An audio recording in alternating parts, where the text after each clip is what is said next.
영광의 박수 올려드리겠습니다.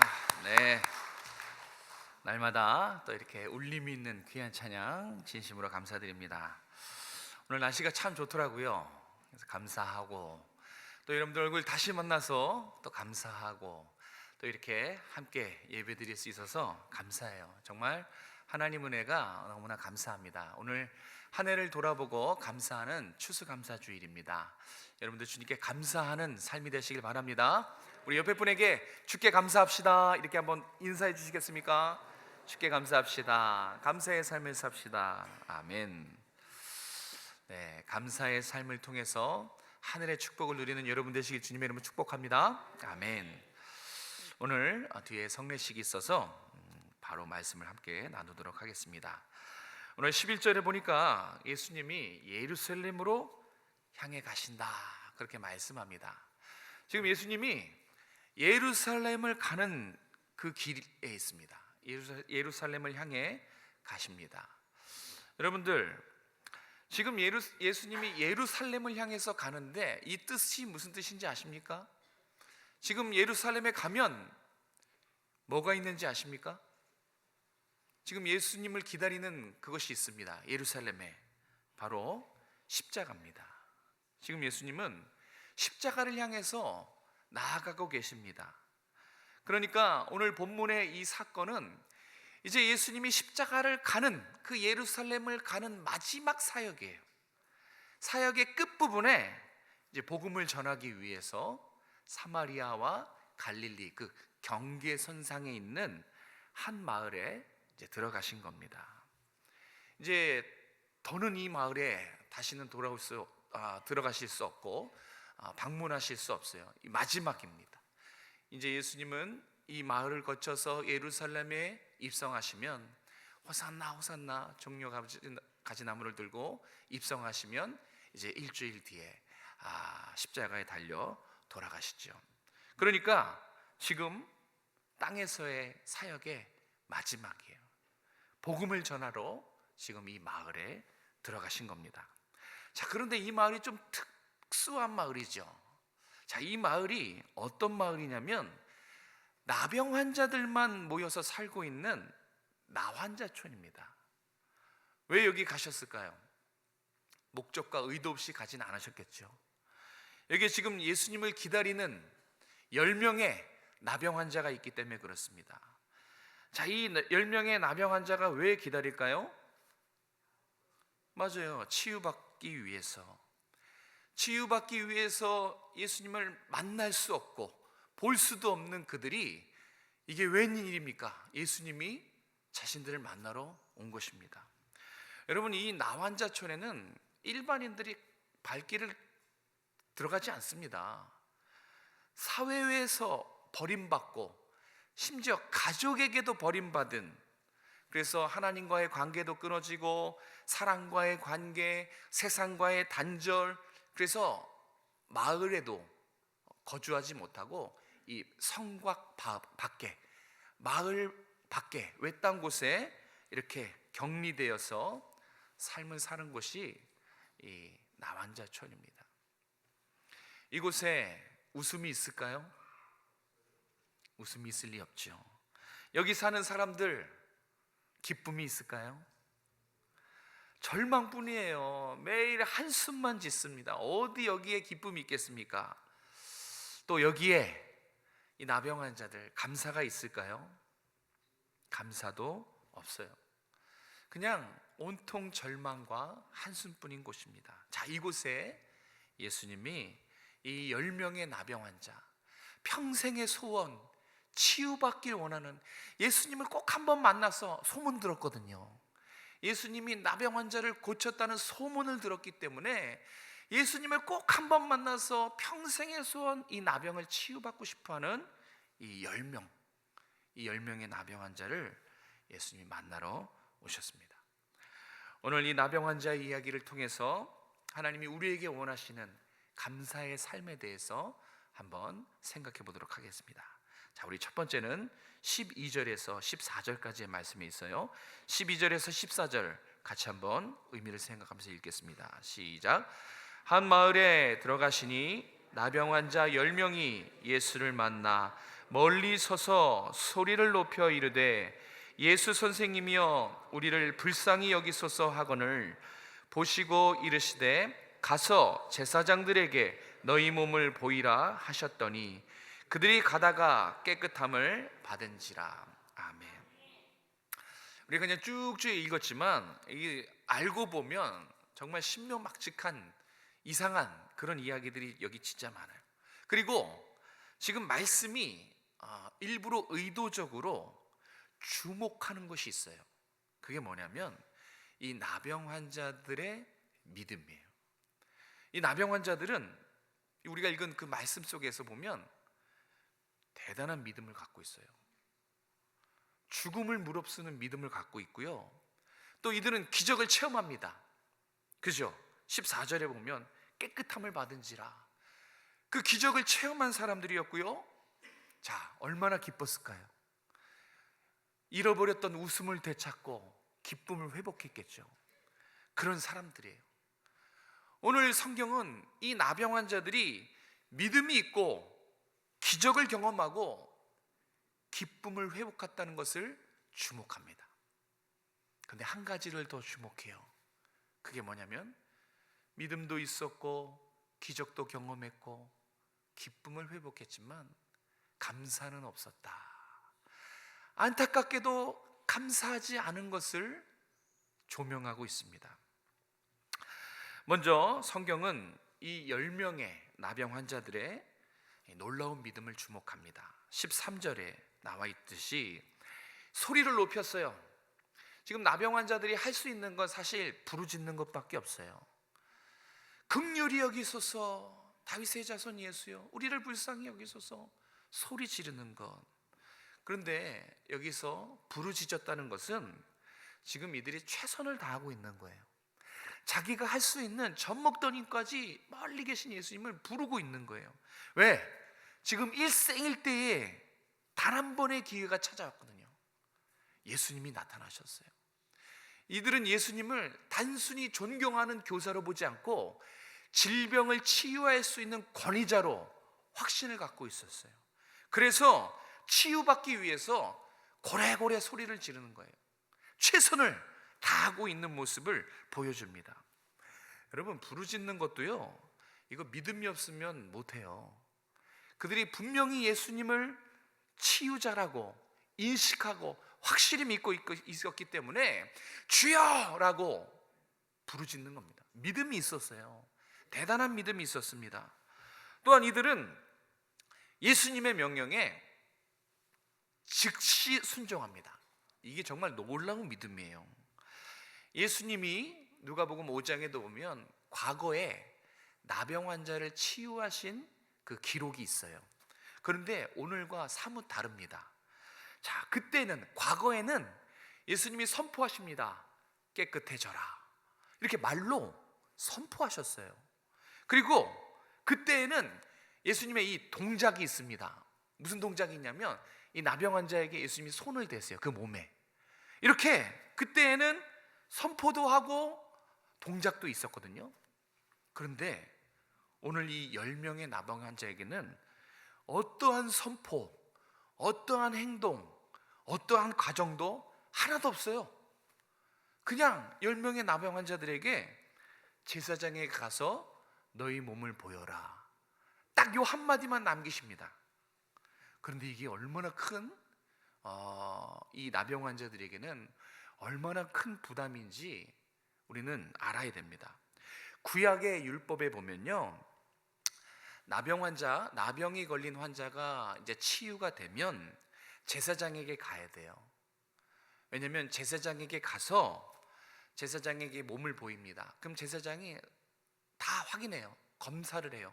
그래서 제사장이 인정을 해야 나병에서 해방이 되는 거예요. 제사장이 확인하고 당신은 치료됐습니다. 됐습니다. 라고 이렇게 인정을 해야 그제서야 이 나병 환자가 가족의 품으로 돌아갈 수 있어요. 사회의 구성원으로 복귀할 수 있어요. 제사장이 인정을 해야 되는 것입니다. 그런데 그것은 치유가 된 후에 그렇잖아요. 깨끗이 난 것에 대한 확인을 받기 위한 것이니까 다 온몸이 이제 새로운 살이 돋고 정상이 된 후에, 그런 후에 가서 제사장에게 몸을 확인하고 검사를 받는 거거든요. 근데 지금은 그렇지 않아요.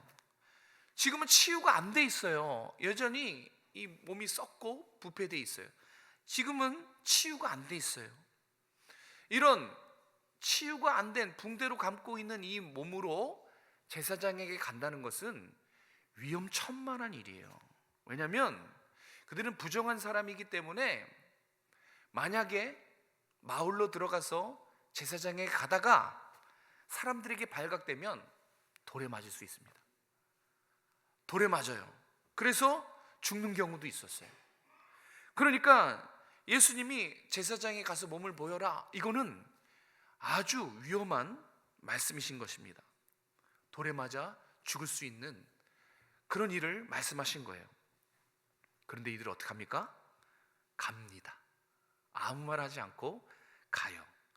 죽음을 무릅쓰고 위험을 무릅쓰고 예수님의 이 한마디에, 말도 안 되는 이 한마디에 토를 달지 않고 순종해요.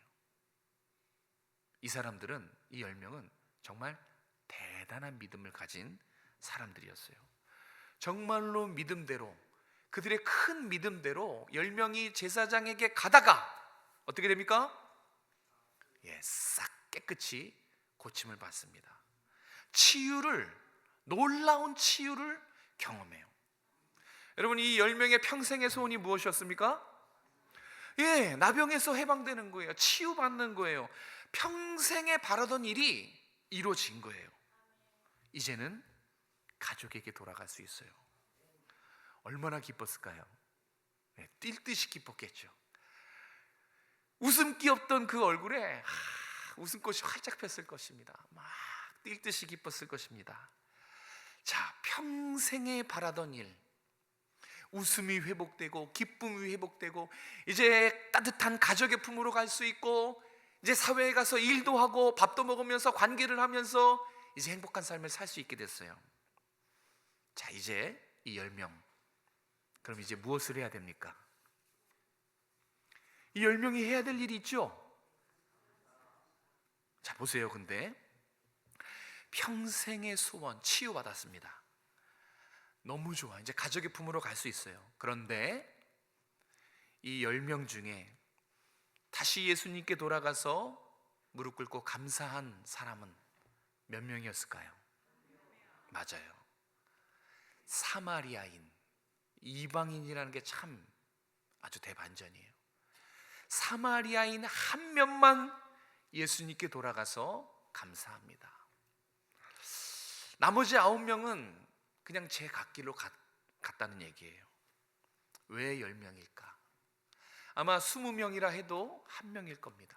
100명이라 해도 1명일 겁니다. 이 10명이 말하는 것, 9명이 의미하는 것은 그만큼 감사하는 수가 적다는 얘기예요.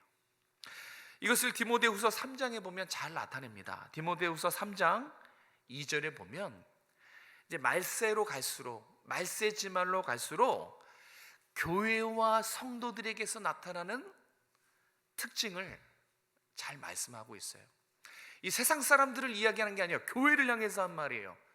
이 교회, 우리 오정성화교회와 오늘 말씀을 듣고 있는 저와 여러분에게 뭐라고 말씀하셨냐면, 말세에 고통하는 때가 이르러 사람들이 자기를 사랑하고 돈을 사랑하며 그리고 부모를 거역하며, 자, 부모를 거역하며 그 다음에 뭐라고 합니까? 이거예요. 말세로 갈수록 감사가 사라진다는 거예요. 누가요?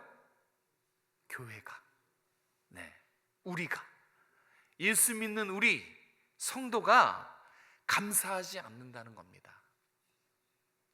오늘 이 나병 환자의 19명의 나병 환자의 이야기, 그리고 오늘을 살아가는 저와 여러분, 우리의 삶도 사실 다 마찬가지라는 거예요. 여기에 걸려 있어요. 감사하지 아니하며. 이 9명은 아주 엄청난 믿음을 갖고 있었습니다.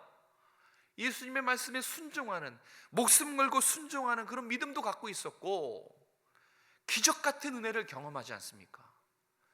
평생의 그 소원을 성취합니다.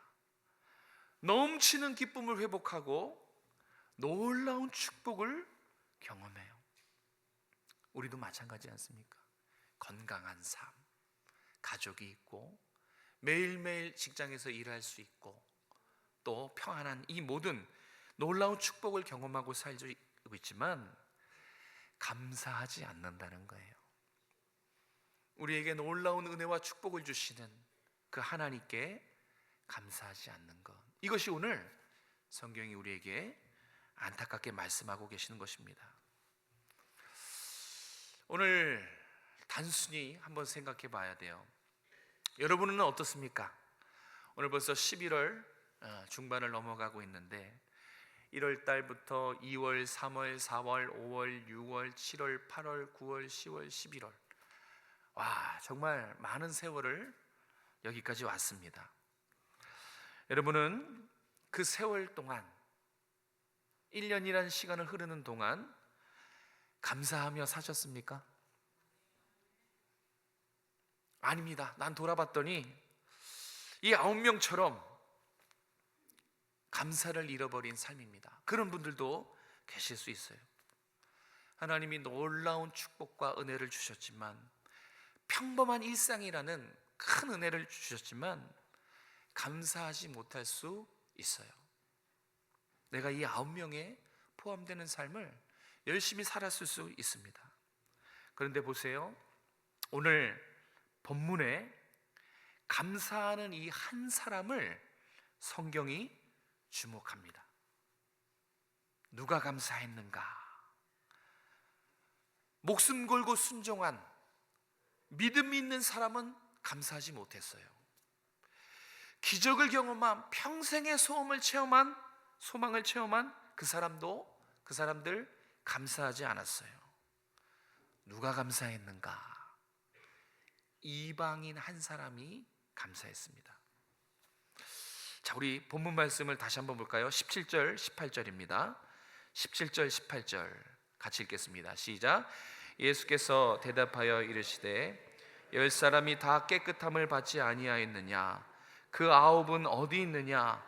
이 이방인 외에는 하나님께 영광을 돌리러 돌아온 자가 없느냐 하시고. 아멘.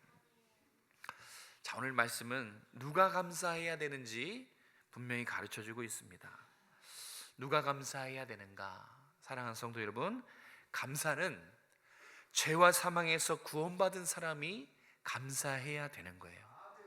구원받은 그 이유 하나만으로 내가 절망 중에 있고 아무것도 생각나지 않고 감사할 만한 것이 하나도 없을 때, 그래도 우리 믿는 사람은 감사할 이유가 있죠.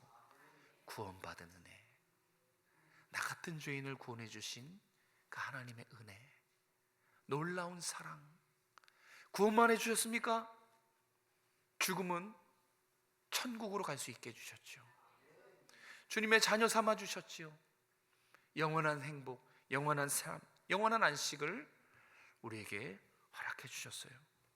그래서 감사는 구원받은 백성이 해야 한다는 것입니다. 다시 돌아와서 주님 앞에 발 앞에 엎드려서 감사한 사람은 다름 아닌 이방인 한 사람뿐이었어요. 유대인도 아니에요. 이방인이라는 것은 세상 사람이란 얘기입니다. 성경이 지금 무엇을 말하려고 하는지 아십니까? 누가 감사해야 하는가? 그것을 분명하게 전하려고 하는 것입니다. 여러분 들으십시오. 성령이 교회들에게 하시는 말씀을 들으십시오. 누가 감사해야 되는가? 여기서 이방인이란 뜻은 나병 환자는 사회와 사람과 가족들로부터 버림받았지만, 여기 이방인이란 뜻은 사람은 물론이거니와 하나님으로부터 버림받았다는 뜻이에요. 여기 이방인이란 뜻은 사회에서 제외된 것이 아니라 구원에서 제외된 사람을 말해요.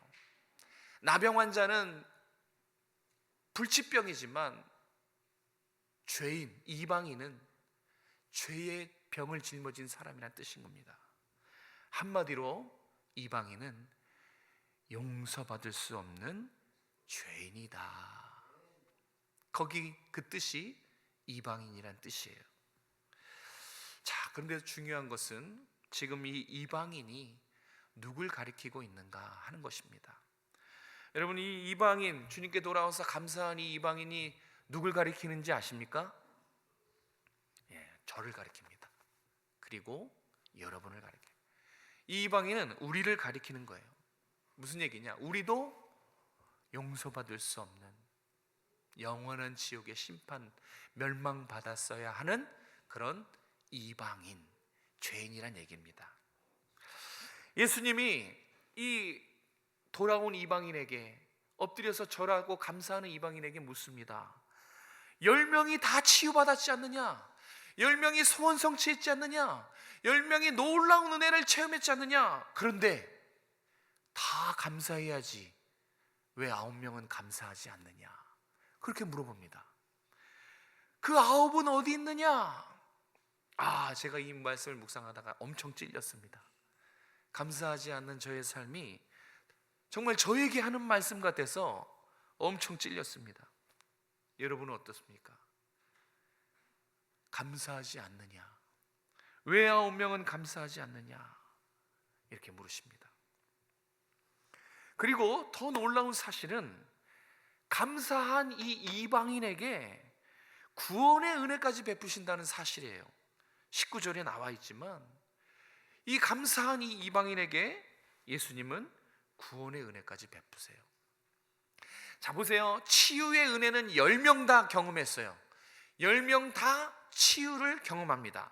그런데 구원의 은혜는 누구만 경험해요? 맞아요. 단 한 사람. 감사한 사람만 구원의 은혜를 지금 경험한다는 이 사실을 여러분들 잊지 마시길 바랍니다.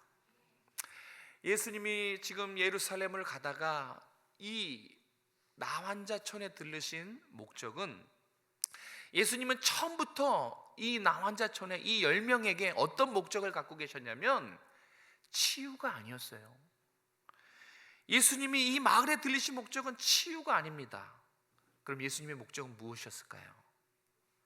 예수님의 목적은 구원이에요. 내 믿음대로 내가 구원받았다. 이 말, 이 선포, 예수님이 원하시는 것은 구원이에요. 처음부터 이 마을에 복음을 전하러 가신 거예요. 구원하기 위해서 가신 것입니다. 만약에 이 9명이 이 이방인처럼 돌아와서 주님 감사합니다, 주님의 은혜 감사합니다 했다면 어떻게 됐을까요? 모르지만 그들도 이 이방인처럼 구원받지 않았을까, 그런 생각이 듭니다. 안타깝게도 10명 중에서 치유가 목적이 아니라 구원이 목적인 사람은 이방인 단 한 사람밖에 없었어요. 자신을 죄인이라고 생각한 사마리아인, 구원에서 제외되고 하나님으로부터 버림받았다고 죄인이라고 스스로 인정한 이 이방인 한 사람밖에 없었어요. 이 사람은 구원이 목적이었어요. 그래서 다시 돌아와서 주님께 감사하고 있는 것입니다. 9명은 어땠을까요? 9명은 안타깝지만 치유가 목적이었어요. 예수님을 치유자로만 본 거예요. 치유가 목적이었어요. 그래서 치유가 이루어지자 어떡합니까? 제 갈 길 갑니다. 이미 소원 성취했거든요. 그래서 감사도 내팽개치고 제 갈 길 갑니다. 이들에게 목적은 구원이 아니라 치유였기 때문에 그렇습니다. 자, 우리가 이 부분에서 한번 더 깊이 생각해 봐야 돼요. 자, 이 9명은 치유받았습니다. 그렇죠? 그런데 육신은 나병으로부터 해방됐지만 이 9명은 그들의 영혼은 어떻습니까? 그들의 영혼은 여전히 죄에서 해방되지 못했어요. 가족의 품으로 돌아갈 수 있죠. 다시 사회 구성으로 돌아갑니다. 행복한 삶을 살았을 겁니다. 그러나 그의 영혼은 여전히 죄의 문제가 남았다는 사실이에요. 그들은 치유받은 은혜만으로 끝났어요. 거기서 머물렀어요. 육신은 해방됐지만 영혼은 해방되지 않았습니다. 그런데 이 이방인을 보십시오. 감사한 사람을 보십시오. 이 사람은 육신의 해방과 함께 더 큰 은혜를 받습니다. 더 큰 은혜가 뭐예요? 죄로부터 해방, 맞아요.